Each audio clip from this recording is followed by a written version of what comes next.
한 주간 가장 주목받은 과학 소식을 되돌아보는 사이언스 핫파이브 시간입니다. 이번 주에는 어떤 이야기가 시청자들의 주목을 받았는지 최소라 기자와 함께 알아보겠습니다. 어서 오세요. 안녕하세요.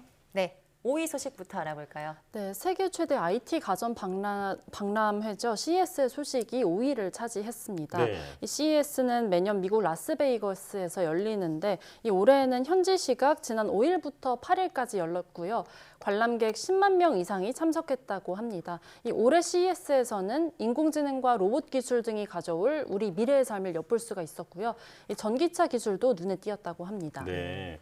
자, CES에서는 매년 새로운 기술들이 공개돼서 세상을 깜짝 놀라게 하는데 올해는 어떤 기술들이 주목받았나요? 네, 먼저 휴머노이드 로봇과 인공지능 기술이 가장 주목을 받았다고 하는데요. 네. 이 사람이 행동하는 대로 따라서 움직이는 로봇팔이 등장했습니다.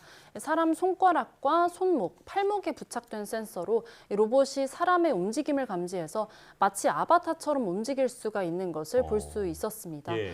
이 밖에도 스스로 문을 열고 계단을 오르내리면서 건물 구석구석까지 말끔하게 청소할 수 있는, 소독할 수 있는 휴머노이드 로봇도 전시가 됐고요. 또 사람의 영상 데이터를 확보하고서 음성을 입혀서 단 10분 만에 가상인간을 만들어내는 인공지능 기술도 선보였습니다. 이 우리나라 스타트업이 개발을 한 아이들의 언어 발달을 도와주는 인공지능 인형도 눈길을 끌었습니다. 네. 예.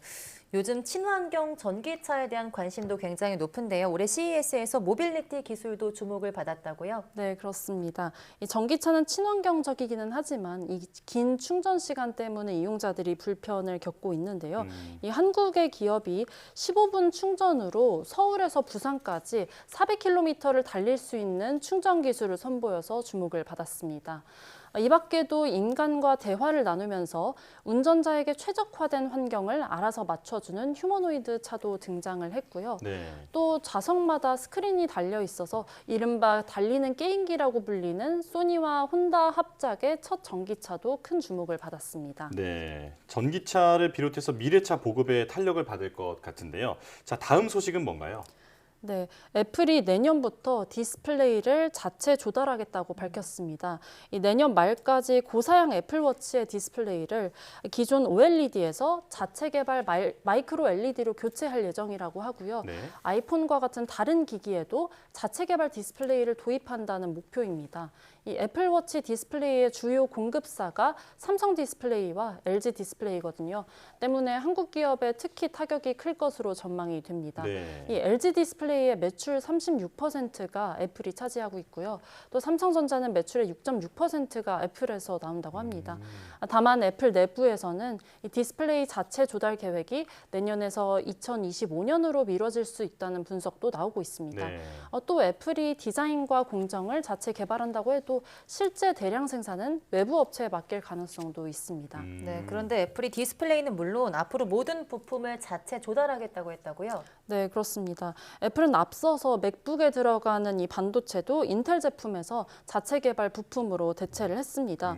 또 오는 2025년에는 브로드컴에서 공급받는 무선 통신칩도 자체 개발 칩으로 대체할 계획이라고 밝혔습니다. 네. 또 최근에는 기존의 퀄컴에서 공급을 받았던 5G 이동통신 모뎀칩을 스스로 만들 계획이라고 했고요. 또 이를 위해서 2019년에 인텔의 모뎀칩 사업부를 인수하기도 했습니다.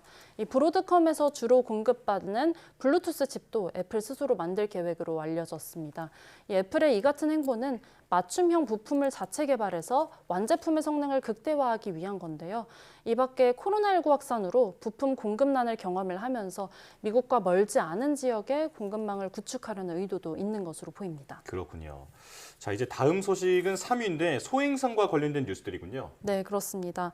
지난해 인류 최초로 소행성에 우주선을 충돌시켜서 이 소행성의 이동 경로를 바꾸는 실험이 성공적으로 진행됐었는데요. 네. 이 올해에도 소행성과 관련된 흥미로운 연구들이 많이 기다리고 있습니다. 나사가 오는 10월에 화성과 목성 사이에 있는 지름 226km의 커다란 소행성 푸시케에 우주선을 보낼 계획인데요. 이 푸시케 탐사선은 2029년에 소행성 궤도에 진입을 해서 21개월 동안 주변을 돌면서 행성 탄생의 비밀을 풀 예정입니다. 예. 푸시케는 일반 소행성과는 다르게 이 철과 니켈, 금 등 유용한 광물로 가득 차 있어서 이 보물섬으로도 불리고 있는데요. 때문에 어떤 새로운 과학 사실이 밝혀질지 될지가 더욱더 기대됩니다. 네. 네, 인류 최초의 금속 소행성 탐사인데 정말 기대가 큽니다. 이 밖에 또 어떤 연구가 진행되고 있을까요? 네, 지난 2016년에 소행성 벤으로 떠났었던 나사의 탐사선이죠. 이 오시리스 렉스가 오는 9월에 벤우의 표본을 가지고 지구로 돌아옵니다. 네. 이 오시리스 렉스는 2016년 9월에 지구를 떠났는데 2018년 23억 킬로미터 떨어진 벤우에 도착을 했고요. 이 소행성의 표본을 채취해서 2021년에 지구로 출발을 했습니다. 이 오는 9월에 오시리스 렉스는 소행성 표본이 담긴 캡슐만 분리해서 지구로 떨어뜨리게 되는데요. 이 표본은 미국의 유타주의 사막에 도착할 예정입니다. 이 오시리스 렉스는 이후에도 오는 2029년에 지구에 근접할 예정인 이 소행성 아포피스를 탐사하는 데 투입될 계획입니다. 네. 자, 소행성에서 표본을 떼다가 지구까지 다시 가져온다는 게 정말 대단한 기술이라는 생각이 듭니다. 자, 이제 2위 소식이죠? 네, 지난 8일에 휴대전화로 재난 안전 문자 받으셨나요? 보고 네. 깜짝 놀라신 분들 많으셨을 겁니다. 미국 인공위성의 잔해물이 한반도 인근에 추락할 가능성이 있다는 내용이었습니다. 네. 지난 1984년에 발사가 됐고 또 2005년에 현역에서 은퇴를 한 뒤에 지구 궤도에 머무르던 미국 인공위성이 중력에 이끌려서 추락을 하게 됐는데 이 추락 예측 지점에 한국 영토가 포함이 돼 있었던 겁니다. 네. 정부는 추락 예측 시간인 당일 오전 7시쯤에 경계 경보를 발령을 했고요. 또 추락 예상 시간인 낮 12시 20분부터 1시간 동안 비상안전상황실에서 긴급 상황회의를 주재했습니다. 안전사고에 대비해서 제주공항의 항공기 20편 넘게 이착륙이 지연되기도 했습니다. 네, 그날이 기억이 나는데 12시쯤 혹시 떨어지진 않을까 이렇게 굉장히 긴장이 되더라고요. 다행히 피해는 보고되지 않았다고요? 네, 그렇습니다. 결국에 이 위성 잔해물이 오후 1시 4분쯤에 미국의 알래스카 서남쪽 베링해 부근에 추락한 것으로 최종 확인됐습니다. 네. 이 과기정통부는 실제 추락한 지점이 한국천문연구원의 예측한 경로상에 있는 것으로 확인했다고 밝혔습니다. 잔해물이 한반도 상공을 스쳐 지나갔기 때문에 국내에서 특별한 피해 상황은 접수되지가 않았는데요. 전국 곳곳의 상공에서 미확인 물체가 보인다는 제보가 잇따르기도 했습니다. 이 한국천문연구원은 해당 물체가 인공위성은 아니라면서 비행기가 하늘을 날아갈 때 생기는 가늘고 긴 꼬리 모양의 구름인 비행운일 가능성이 있다고 말했습니다. 예. 자, 정말 아찔한 경험을 했는데 앞으로 이런 사고에 대해서 대책도 잘 마련이 됐으면 좋겠습니다. 자, 이제 1위 소식만 남았죠? 네, 그렇습니다. 지난해 8월 5일에 발사된 한국 최초의 달궤도선 다누리의 반가운 성과가 가장 큰 관심을 받았는데요. 네. 이 다누리가 지난 12일에 달의 영구 음영 지역을 촬영해서 보내왔습니다. 이 영구 음영 지역은 영구적으로 태양빛이 들지 않아서 우리가 쉽게 촬영을 하거나 관측을 할 수가 없는 달의 지형입니다. 대부분 달의 극지방에 있는 분화구 내부 구조물에 해당하는데요. 과학계에서는 여기에 얼음 상태의 물이 존재할 것으로 보고 있습니다.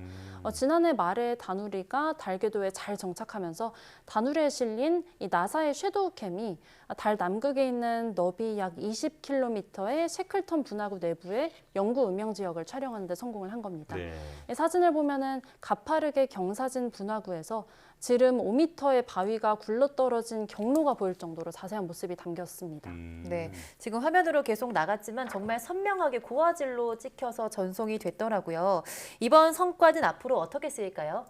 네, 나사는 이 섀도우캠의 촬영 자료를 이용을 해서 오는 2025년에 예정된 아르테미스의 유인 달 착륙에 적합한 후보지를 탐색할 계획입니다. 예. 이 우리나라도 2032년에 이 달에 착륙한다는 목표를 발표한 바 있는데요. 이번 자료는 미래 한국 달 착륙선의 착륙 후보지를 탐색하는 데도 도움이 될 전망입니다.